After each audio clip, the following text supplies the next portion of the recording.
नमस्कार, खबरों की खबर में आपका स्वागत है। इस वक्त की बड़ी खबर ईडी के हवाले से आ रही है। सूत्र बता रहे हैं कि एक दूसरा डिप्टी सीएम भी जेल जाने की तैयारी में बैठा हुआ है, क्योंकि ईडी कोई बड़ा एक्शन लेने वाली है। दिल्ली के डिप्टी सीएम मनीष सिसोदिया तो तिहाड़ को सुशोभित कर ही रहे हैं।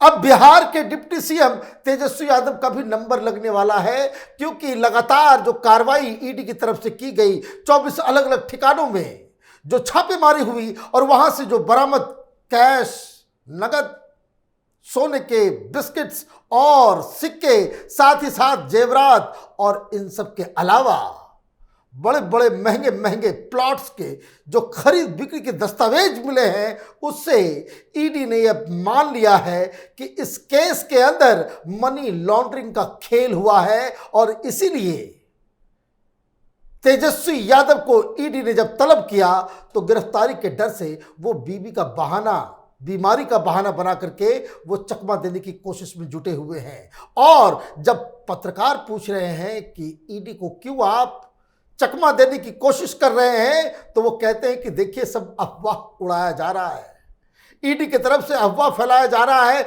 मीडिया वाले अफवाह फैला रहे हैं। और इसीलिए आज ईडी ने बाकायदा फॉर्मल स्टेटमेंट जारी किया है कि इस छापेमारी के दौरान क्या क्या चीजें बरामद हुई हैं।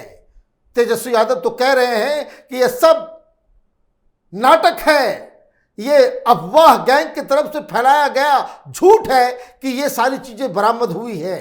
अब मजेदार बात यह है कि ये जो लूट का माल जो पकड़ा गया है, इसके बारे में तो आपको बताऊंगा कि ईडी ने क्या क्या स्टेटमेंट जारी किए हैं, क्या क्या खबर आ रही है ईडी के हवाले से। लेकिन सबसे मजेदार चीज तो बिहार में हो रही है कि जो शख्स इस पूरे केस का जो कह सकते कि प्राइमरी कंप्लेनेंट है, जिसने इस पूरे कांड की शुरुआत की, सबसे पहले शिकायत दर्ज कराई, वो ललन सिंह कह रहा है कि बहुत अत्याचार हो रहा है।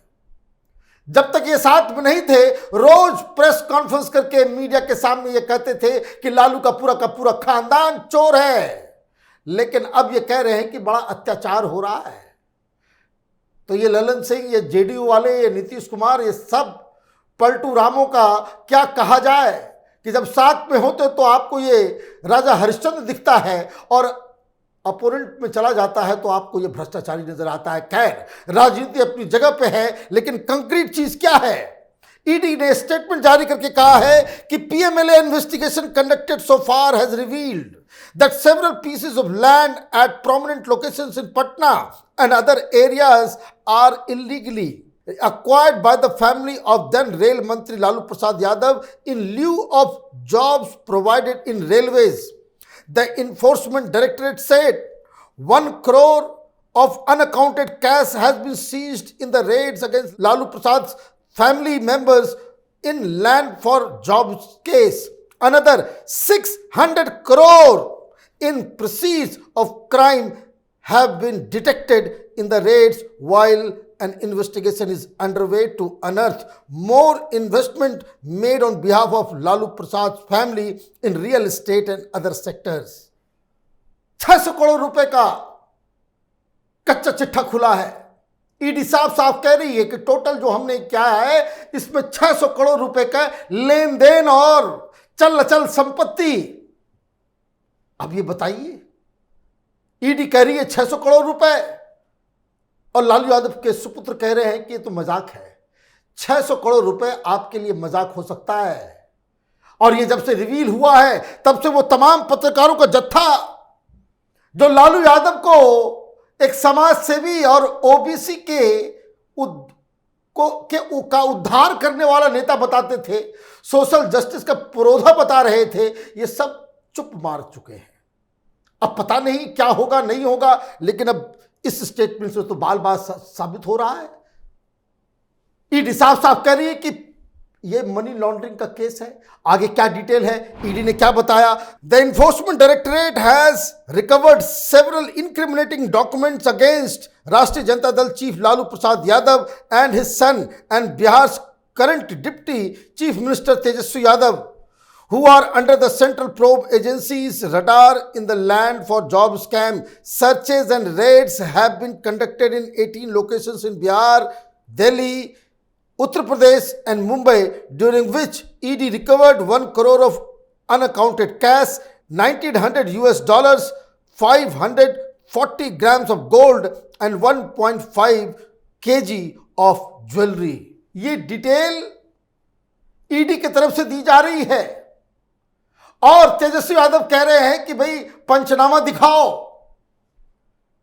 भाई आप ही दिखा दो, पंचनामा की कॉपी तो आपके पास भी होगी, आप क्यों नहीं दिखा रहे? ये सारे दस्तावेज, ये सारी जानकारी ईडी की तरफ से दी जा रही है, बकायदा फॉर्मल ईडी की तरफ से ट्वीट किया जा रहा है और आप कह रहे हो भाई पंचनामा। लेकिन ये तो कहानी सिर्फ जो माल पकड़ा गया, इन सारी चीजों में एक सबसे अनोखी कहानी है, वो है दिल्ली के न्यू फ्रेंड्स कॉलोनी में जो घर है, उस घर को लेकर के जो खुलासा हुआ है उससे लालू परिवार की नींद उड़ गई है। क्योंकि ईडी को वो सारे तमाम दस्तावेज मिल गए कि किस तरीके से इस घर के साथ फर्जीवाड़ा किया गया। ये घर साउथ दिल्ली में भी साउथ दिल्ली जो सबसे पॉश इलाका है और उस पॉश इलाके में भी सबसे महंगा इलाका न्यू फ्रेंड्स कॉलोनी कहलाता है। वहां लालू यादव और तेजस्वी यादव का एक घर है। जब ईडी वहां पहुंची तो उस घर के अंदर ही दोनों रह रहे थे और ईडी के अधिकारी ने बताया कि वो एक रेजिडेंशियल घर है, क्योंकि घर के जैसे अंदर ही सारी तस्वीरें, फोटोग्राफ्स लिए गए, जिससे ये मालूम चल रहा है कि ये लोग यहीं पे रह रहे थे। अब क्या खुलासा किया गया ईडी की तरफ से? Tejashwi Yadav's bungalow in Delhi's upscale New Friends Colony was purchased for just rupees 4 lakh and its market price is now rupees 150 crore. The enforcement director said after a series of raids on Lalu Yadav's son and daughters, the property, an independent 4-story bungalow registered in the name of AB Exports Private Limited, is owned and controlled by Tejaswi Yadav and family. It is suspected that huge amount of cash or proceeds of crime were infused in purchasing this property, and a few Mumbai-based entities dealing in gems and jewelry were used to channel the ill-gotten money for this. Market price 150 crore रुपए का ये बंगला है, 150 करोड़ का घर। ये social justice दिलवाने वाले लोगों की सच्चाई है। ये छोटे मोटे घर में नहीं रहते, 150 करोड़ का घर। ये समाजवादी कहते हैं अपने आप को, शर्म आनी चाहिए इन लोगों को। इतना नेकेड, इतना ब्रेजन जो लाइफ स्टाइल है समाजवादियों का, ये अपने आप में बहुत ही शर्मनाक है। अब एक तो घर 150 करोड़ का खरीदा गया है ऑन पेपर 4 लाख रुपए में। बताइए इससे बड़ा कोई मजाक होगा? 4 लाख रुपए में 150 करोड़ का घर। ये तो लालू यादव, तेजस्वी यादव, ये सोशलिस्ट देश में जो है सेकुलर, ये सेकुलरिज्म का सही चेहरा है। ये सेकुलर लोगों के पास ये विद्या है कि आप 150 करोड़ का घर 4 लाख रुपए में खरीद लो। अब सवाल क्या है इसमें जो बड़ी, जिसमें गिरफ्तारी होगी कि ये घर तेजस्वी यादव के नाम से है, तेजस्वी यादव कंट्रोल कर रहे हैं, ओन कर रहे हैं, क्योंकि कंपनी के नाम से आपने लिया है, कंपनी नहीं की है। अब इसमें ईडी ये कह रही है कि मुंबई के कुछ बिजनेसमैन जो ज्वेलर्स हैं, उनके जरिए पैसे को डाइवर्ट करके, मनी को लॉन्डर करके ये घर खरीदा गया है। मतलब मनी लॉन्ड्रिंग के जरिए ये इतनी बड़ी संपत्ति बनाई गई है, इसका हिसाब किताब तो देना होगा। और इसलिए ये सारी चीजें जब पकड़ी गई हैं, उसके बाद से तेजस्वी यादव वो ईडी को चकमा दे रहे हैं। लेकिन कब तक चकमा देंगे? खबर यही आ रही है कि ईडी तेजस्वी यादव को भी गिरफ्तार कर सकती है। आप देखते रहिए कैपिटल टीवी। हमारे वीडियोस को लाइक कीजिए, शेयर कीजिए और हमारे चैनल को सब्सक्राइब कीजिए। धन्यवाद।